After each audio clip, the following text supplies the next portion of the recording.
Një gjë nuk duhet me harru që fushatën që ka bën Vjosa Osmani, o ka bën për mos zgjedhë presidente. Veç mos harrojmë një gjë, o ka bën edhe si fushatë politike. Pra nëse nuk zgjedhë presidente, ajo sigurisht që e ka ndërme me vazhdu me politikë, çfarë forme si nuk e dim.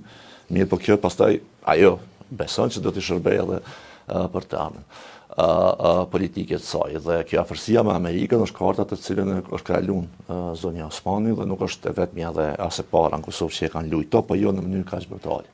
Në më thonë të, për shambull, marrëdhëniet e mira me Shtetet Bashkuara të Amerikës, na duhet me kuptu një gjë ka Kosova.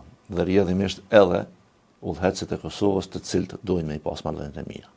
Pra ata që dojnë me bashkëpunu me Shtetet Bashkuara të Amerikës. Reagimi fundit i Shtetet Bashkuara të Amerikës për rastin e listës sërbe ishte paralajmërim shumë i ashpër për ftohjet raporte edhe më tej. Prandaj po them, ata që dojnë me bashkëpunu me Shtetet Bashkuara të Amerikës, Shtetet Bashkuara të Amerikës kanë derën hapur sepse janë me Kosovën dhe janë partner të Kosovës.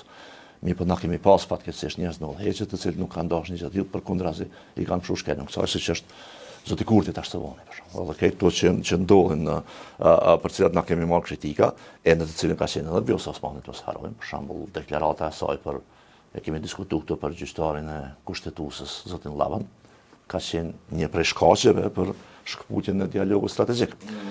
Dhe në këtë drejtim mendoj që Vjosa Osmani tash po mundohet me ndërtu një farë kështu, një farë profilit të vet politik, thua ti, kjo është e vetmja qytetare e Republikës Kosovës, e cila është e pranueshme për Shtetin Bashkuar të Amerikës. Që nuk është e vërtetë. Është edhe fitim qeku, po saj. Mes tjerë, miku i ki do me kështu të fuqishëm. Mirë po, unë mendoj që në fakti këtë situatë mund është me përshkru ndryshë, unë mendoj që praktikisht gati se secili në Kosovë është i pranueshëm për Shtetin Bashkuar të Amerikës, në base me përjashtim një personi, që është Zoti Kurti. Aktualisht, ajo mund me ndryshu, po aktualisht Zoti Kurti është një person me cilin ata me mujtë s'kishin pasjef me folë. Dhe jo për shkak të politikave të Zotit Kurti, por për shkak të sjelljes së Zotit Kurti ka shi aleancës për të cilën zonja Osmani na ka thonë që është bigjës. Apo jo, dhe pastaj u bë me bigjëzgjin.